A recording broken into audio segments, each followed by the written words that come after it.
क्यों आज हम पढ़ेंगे विकिरण तथा द्रव की द्वैत प्रकृति का लेक्चर नंबर 14। तो आज मैंने आपसे बोला था कि इस लेक्चर को अटेंड करने से पहले आपको सारे फॉर्मूलेस पढ़ के आने हैं, सारे ग्राफ्स पढ़ के आने हैं और एनसीईआरटी की रीडिंग लगा के आनी है। मैंने ऐसा क्यों बोला था कि क्योंकि आज हम डिस्कस करेंगे क्वेश्चंस यानी कि उदाहरण जो हमारे एनसीईआरटी में दिए हुए हैं। तो चलिए अपने लेक्चर को शुरू करते हैं। आशा है कि आप लोगों ने एनसीईआरटी पढ़ ली होगी और फॉर्मूला सारे रिवाइज कर लिए होंगे। नहीं किए तो अभी वीडियो पॉज कीजिए और सारे फॉर्मूले को रिवाइज करके आइए। उसके बाद ही ये लेक्चर देखिए, क्योंकि फॉर्मूले जो है वो उनके बिना क्वेश्चन करना थोड़ा सा मुश्किल हो जाता है। चलिए आज हम पढ़ेंगे उदाहरण नंबर 11.1 और 11.2। ठीक है। और कुछ जरूरी फॉर्मूले। पहला फॉर्मूला है E equal to H into V, जो हम हाँ पहले ही देख चुके हैं। एनर्जी का फॉर्मूला होता है एच गुणे वी, जिसमें वी जो है आवृत्ति होती है। दूसरा फॉर्मूला है N is equal to P बटा ई। इसमें पी क्या है?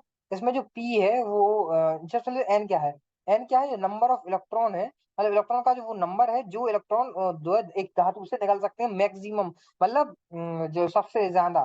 रुकिए जरा, मैं आपको पेन से समझा रहा हूँ। एन रहने दीजिए, एक काम करिए, ऐसे ही समझिए। एन जो है वो अधिकतम नंबर ऑफ इलेक्ट्रॉन्स हैं जो कि किसी पट्टिका से निकल सकते हैं, ये समझ लीजिए। पी क्या है? पी वो जो है जो है क्षमता है उस पट्टिका की। क्षमता है कि इतनी क्षमता जो है वो ऊर्जा का जो निकल सकती है ऊर्जा। और जो जैसे मैं आपको दिखाता हूँ, 2 किलो। तो ये एन जो है अपना नंबर ऑफ इलेक्ट्रॉन है। पी जो है वो संरक्षित क्षमता है तो पट्टिका की कि इलेक्ट्रॉन जितने मतलब उतनी ऊर्जा के इलेक्ट्रॉन जो है वो निकाल पाएगी। और ई जो है वो जो है एक फोटोन की एनर्जी है, जो कि वो इलेक्ट्रॉन को देगी, इलेक्ट्रॉन उस एनर्जी से आएगा, तो वो एक फोटोन की जो है वो एनर्जी होती है, वो ई होती है। अगला फॉर्मूला जो हम डिस्कस करेंगे वो है वी नॉट इक्वल्स टू जो, रुकिए लेजर बॉल। हाँ, तो ये जो वी नॉट है, एक तो इसका फॉर्मूला होता है ये जो है फाई नॉट बटा एच।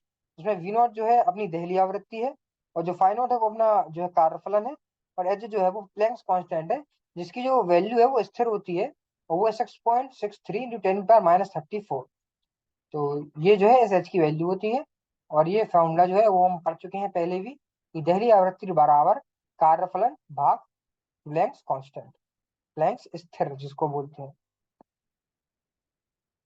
अगला जो फॉर्मूला है वो lambda is equal to H C बटा E V naught plus phi naught, जिसमें फाई नॉट जो है अपना कार्यफलन है, वी नॉट जो है अपनी दहली आवृत्ति है, ई जो है एक इलेक्ट्रॉन का जो है अपना चार्ज है, और आवेश आवेश एक इलेक्ट्रॉन का आवेश है, सी जो है वो गति है वो प्रकाश की, एच जो है फिर से अपना प्लैंक्स कांस्टेंट, और ये जो लेमडा है इसको तो आप जानते ही हैं। तो चलिए इस फॉर्मूले के बारे में, इसको फॉर्मूला के बारे में समझते हैं कि कैसे ये आया। तो उसके लिए मैं पहले पेन लगा लेता हूँ, रुकिए जरा। हाँ, तो देखिए, अगर हम इसको क्या करेंगे, लेमडा को इस साइड ले आए बराबर के साइन के, इस और जो इतनी सी ये चीज है, इतनी सी चीज, इसको जो है हम उस साइड ले जाएं, तो देखिए कैसा बनता है, मैं आपको बना के बता रहा हूँ। ये देखिए,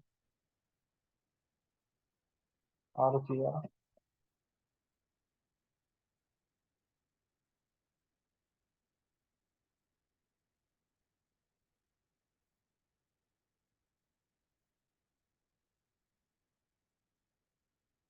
वी नॉट प्लस फाइव एक तरफ आ जाएगा बराबर के साइन के।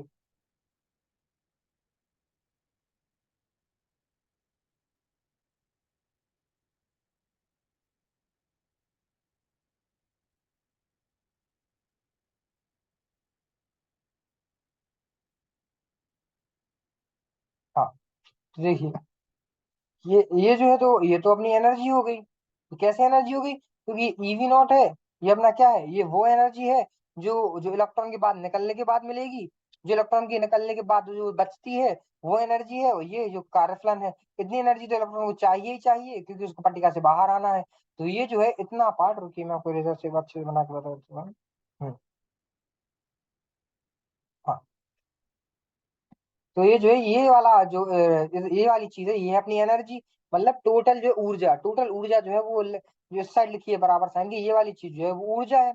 ये जो है अपनी बिल्कुल ऊर्जा है, पूरी जो ऊर्जा है कार्यफलन प्लस वो ऊर्जा जो इलेक्ट्रॉन को बाहर निकलने के बाद इलेक्ट्रॉन पर होती है। बराबर एस सी बटा लेमडा, और एच वी जो है वो एनर्जी का फॉर्मूला होते ही है। तो कुछ नहीं है, बस इसको अगर अपन लेमडा को ऊपर नीचे इसको नीचे ले जाए तो ये फॉर्मूला बन जाता है। अगला फॉर्मूला है, कुछ नहीं है, इस फॉर्मूले से अपन ये फॉर्मूला भी बना सकते हैं।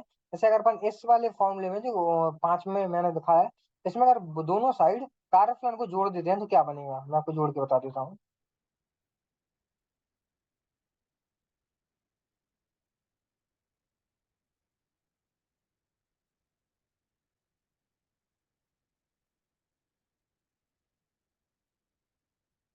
इस साइड क्या हुआ, एच वी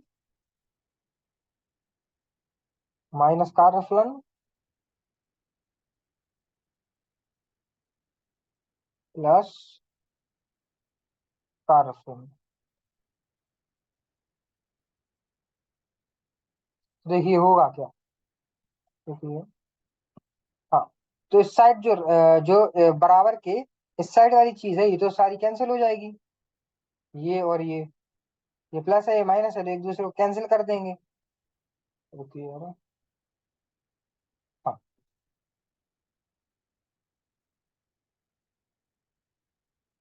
तो देख, ये वाली चीज तो कैंसिल हो जाएगी, क्योंकि ये प्लस है माइनस का रेफलन, तो ये तो कैंसिल हो गई। और बची ये चीज, तो यही तो ये सामने लिखी है, ये देखिए, ये बराबर ये। इसी v को अगर अपन जैसे हम एक फॉर्मूला पर हम लोग जानते हैं, v बराबर क्या होता है, v बराबर होता है सी बटा लेमडा। तो अगर अपन इसको यहाँ पे पुट कर देते हैं, या फिर इसको v की जगह ये लिख देते हैं सी बटा लेमडा, देखिए क्या बनता है,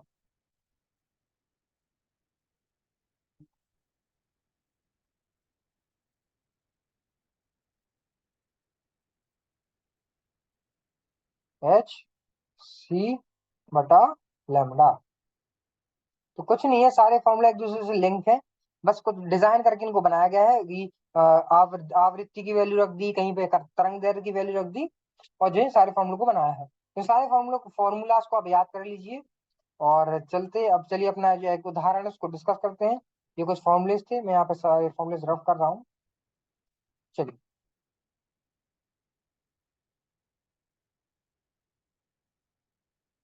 हाँ, तो ये रहा हमारा उदाहरण की, मैं कैमरा ऊपर कर लेता हूँ। हाँ, दिख रहा है क्वेश्चन। हाँ, उदाहरण 11 दशमलव एक क्या कहता है कि 6.0 गुणे 10 की घात 14 हर्ट्ज आवृत्ति का एक वर्णीय प्रकाश किसी लेसर के द्वारा उत्पन्न किया जाता है। उत्सर्जन क्षमता 2.0 गुणे 10 की घात -3 वॉट है। और क्वेश्चन क्या है, प्रकाश किरण पुंज में किसी फोटोन की ऊर्जा कितनी है। फोटोन की ऊर्जा आप खुद बताइए, मैंने आपको क्या बताई थी। अब आप खुद रुकिए ना, पेन यूज कर लिया। पहले आंसर दिख गया। कोई नहीं, चलिए। देखिए, मैंने आपको बताया था कि ऊर्जा क्या होती है। तो किसी भी फोटोन की ऊर्जा जो है, मैंने बताया कि पैकेट्स के फॉर्म में एनर्जी, जो ऊर्जा के पैकेट्स हैं उसकी फॉर्म में चली, तो क्वांटा बोला था न्यूटन ने उनको। तो वो उनने कहा था कि उनकी एनर्जी किसके बराबर होती है, एच वी जिसमें आवृत्ति होती है, और ये किसके बराबर होती है, एस सी बटा लैम्डा।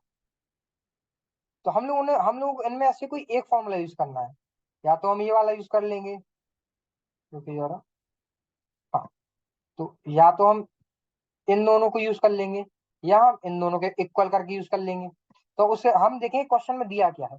तो क्वेश्चन में जो है हमें आवृत्ति दी हुई है, तरंग दैर्ध्य दिया होता तो हम ये वाला फॉर्मूला यूज कर लेते, लेकिन जब हमें आवृत्ति दी है तो अब हम ये वाला ही फॉर्मूला यूज करेंगे। इस वाले फॉर्मूला में डायरेक्ट वैल्यू रखेंगे, आवृत्ति हमें दी है, एच की वैल्यू हमें पता है, तो ई डायरेक्ट निकल जाएगा। तो यही जो है क्वेश्चन में पूछा है। चलिए देखते हैं।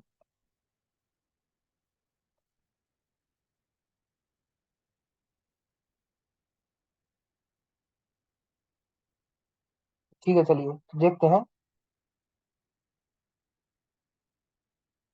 ई बराबर,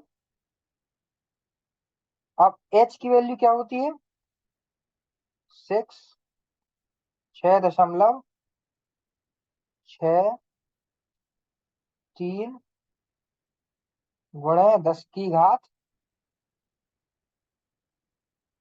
-34,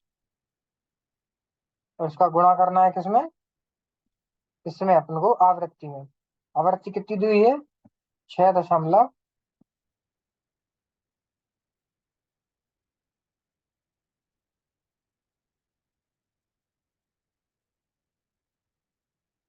शून्य गुणे 10 की घात 14।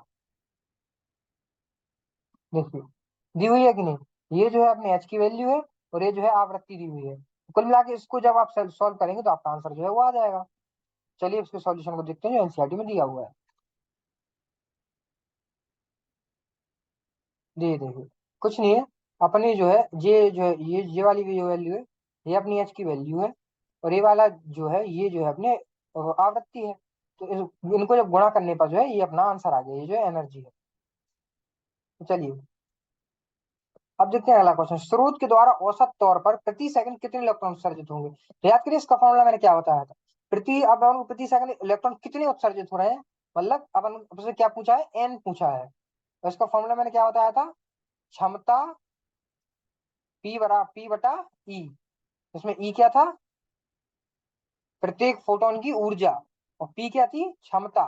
तो क्षमता बटा एक फोटोन की ऊर्जा से जब इसको भाग करेंगे तो क्या आएगा, प्रति सेकंड कितने जो है इलेक्ट्रॉन उत्सर्जित हो रहे हैं। इसी फॉर्मूला को यूज करेंगे तो डायरेक्ट आंसर जो है आ जाएगा। ओके। तो हाँ, तो पी अपन को कितना दिया हुआ है, पी अपन यानी क्षमता दी हुई है 2.0 गुणे 10 की घात -3, भाग किया जाएगा इससे ई से। ई मतलब एनर्जी जो हमने अभी हल निकाली है। हमने क्या निकाली है, 3.98 गुणे 10 की घात -19। और